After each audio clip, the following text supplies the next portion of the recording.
Hello, dear heart, and welcome to this reading. I'm so happy to have you here. In this love reading, this is actually one of the sweetest energies that I'm seeing come out on your side. Actually, these can always go vice versa, but so take it as it resonates. But what I'm seeing for you is the Two of Cups and the Five of Wands. I'm seeing here that you have a lot of love for someone, and it's almost like this love that you have for them is carrying you through some sort of conflict or chaos in your life right now. You may be going through a challenging time, or there may be a lot of challenge around this connection, but I'm seeing this more as like you are going through a difficult time with the Five of Wands coming out. There may be a lot of arguing or a lot of conflict where you are, but it's this love that you have for your person is carrying you through, and you're falling deeper and deeper in love with your person. And I do feel that you're falling in love with a mystic. So if you resonate with being a mystic, you may resonate more with the other side of this reading. I'm channeling someone who is falling in love with a mystic. And it's like, I want to go deeper into your world. I want to understand you. I want to. The song that they want me to use to represent your energy is called Where Feet May Fail or Oceans by Hillsong. And the lyrics go like this: take me deeper than my feet could ever wander. And I feel like, yeah, it's, you want to know, yeah, how this person operates, what is it that they know? How do they know? Like, do you want to go deeper into their world? And I also feel like you're falling deeper in love with them. There's this desire to commit to them. You are feeling a lot of love for your person with the Two of Cups coming out, but also I feel like you're missing them. So I don't feel like you're connected with them at this time. And my guides wanted me to share this quote to represent your energy. And it says, to be grateful for hardship isn't easy. It's not for everyone, but to feel is to be alive, and it means we exist, and I'm glad to exist because there are times I definitely didn't want to, and yet I'm still here. So, yeah, I'm seeing you be like you're going through a really, really difficult time, but you're still grateful to exist, grateful to feel love, grateful to still be here even through it all. And I feel like this connection has a lot to do with that, or the love you have for your person has a lot to do with that. So it's really beautiful. Now, the energy that you're connected to, like I said, you're connected to a mystic. We have the High Priestess and the Seven of Pentacles coming out. And this deck, this is interesting because the High Priestess here, she's actually a tarot reader. You may be falling in love with a tarot reader, or like I said, you may be a tarot reader. But this person has a lot of love and a lot of faith in the divine. And they are so it's like the most important thing to them is that they are in alignment with their path and with what they're here to do and with this divine energy that guides them. And they do not care about what other people think. They don't care about, I don't know, trends or 3D things. Like, this person, it's like the deeper they go into their path, the less they are concerned about traditions and the opinions, social norms. Like, this person is here to do something totally different. And I do feel like maybe for their work, they may create things or offer something from this space of a higher awareness that actually pisses people off. Because they are here to call people back home to themselves. And I feel like this reading is coming through for you so you can understand your person better. Because, like, maybe a lot of times people don't understand this person because like I said, they're tapped into a different energy. the song that they want me to use to represent them is probably my most favorite song of all time. It's called Magic by St. Finnegan, and the lyrics go like this. I think this could be my calling to bring your blood up to a boil. We are addicted to the noises, so plug your feet right into the soil. So, yeah, this mystic is here to call people back home to themselves and to their own personal power and their own relationship with the divine. And, and because of that, and because they don't care about,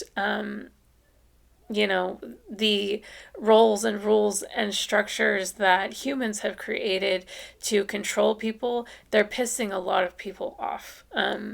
But they don't care about it. If you are resonating with this side of the reading, my guides actually want me to encourage you to power up. Maybe you're feeling kind of, I don't know, like this can be a challenging path. It really can. And but there's so much divine support behind you, even if you're surrounded by people who are giving you shit for your path and what you're here to do and what you have to share, what you're saying. They're saying power up and be bold in your work, in your purpose, and what you're here to do, because you know what it is, and they're saying keep going. Now, and so for viewer, if you're falling in love with a mystic, your guides are saying get comfortable with people not understanding you. That's just a part of this path. And it's almost like you cannot care about what everybody thinks and be with a mystic and have that work. You can't be caught up in 3D, gosh, I don't even know what to call it. Just the 3D world we live in. You can't be caught up in keeping up with the Joneses or whatever they say about that. I don't even know. Because that's not the path of a mystic. It's just like it's so misaligned. It's almost like you're tapping into a higher, and I see you wanting to do that. Actually take me deeper than my feet could ever wander. Like I want to leave this superficial world as well, and I want to know something deeper, something more. And it's really beautiful, because when you do that together, this relationship becomes sacred. It's so there's that. But now the energy of your connection is actually being represented by the Two of Wands and the Knight of Swords. So you may actually have a lot that you want to say to your mystic, or there's a communication that you're wanting to share, and you may be in the planning stages of that, like, should I share this, should I not? Or this relationship is at a crossroads and communication is needed to get to the other side of that, or to have understanding about what's going on here. I see that at the bottom of the deck we have the Sun card, the Phoenix rising, and I feel like this is representing the two of you because you're going through a difficult time, and your mystic has gone through a difficult time to get to where they are, and together, as this union comes into fruition, you will both be this Phoenix rising. My guides wanted me to share, actually, I'll pull your oracle card first, but they wanted me to share this video about what it's like to fall in love with a mystic and how to handle that. So I'm going to share that at the end. And it doesn't matter what side you're resonating with in this reading, whether you're the mystic or the person falling in love with one. It was super interesting to listen to that because it's like, oh wow, okay, so that's why I do that. Or I got, even listening to it for myself, I got clarity about why I do things, and so super interesting. Give it a listen. But the oracle card that came out is Dragonfly. And at the bottom it says, have confidence during this time of great joy, renewal, and connection to spirit. And it says, there will be good news concerning your relationship, your innermost desires, or newfound faith. Your intuition will guide you toward like-minded friendships. Old friends from the past may also return. Reunions loom large, and family celebrations are in store.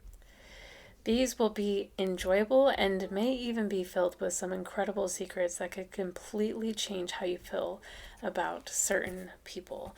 So that is the message for you in this love reading. And I just wanted to share the that video about what it's like to fall in love with a mystic. So I hope this reading was helpful for you, and we'll talk to you next time. According to the Akashic Records, if a person wants to be in a relationship with a mystic, what are some things they should look out for and expect? Please give us a breakdown. A mystic is not just someone who is spiritually interested. They are someone whose soul is deeply encoded with the desire to commune directly with the divine. Their inner world is vast, complex, and often non-linear.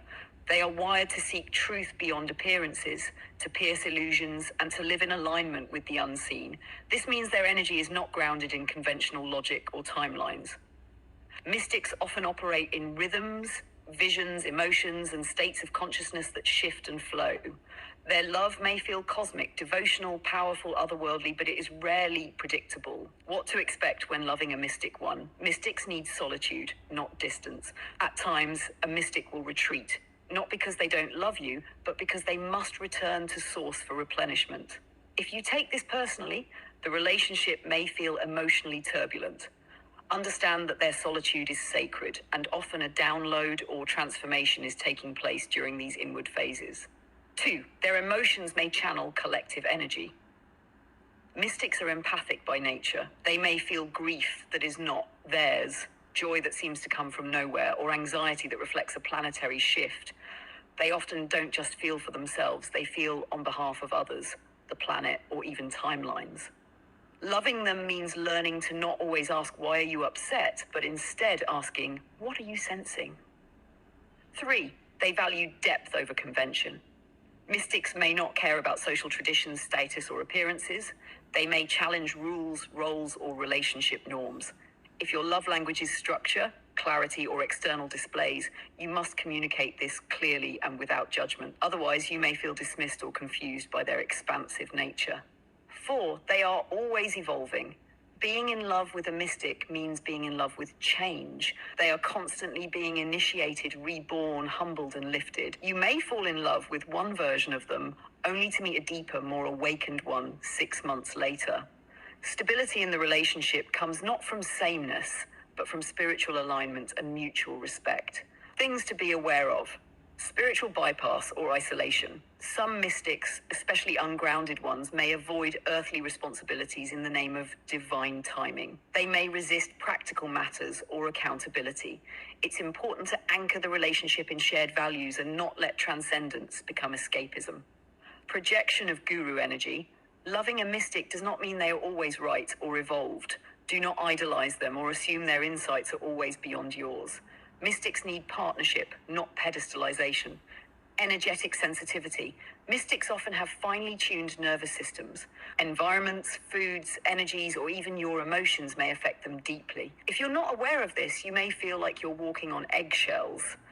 But with understanding, their sensitivity becomes a gift, a gateway to attunement. How to thrive with a mystic: honor their path, but stay rooted in yours. Don't try to become like them. Instead, bring your own medicine, your own groundedness, playfulness, or structure.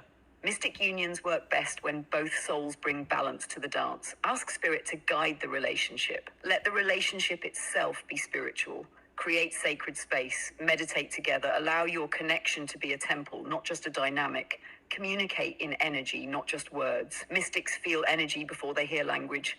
When you speak with presence, openness, or intention, they hear you more clearly than if you simply speak words without frequency. In summary, being with a mystic is not easy, but it is sacred. They will stretch your perception of love. They will mirror your soul. They may break your heart open, not to harm, but to initiate. If you're willing to meet them with presence, patience, and spiritual maturity, the union can become a portal, not just to romantic fulfillment, but to divine remembrance.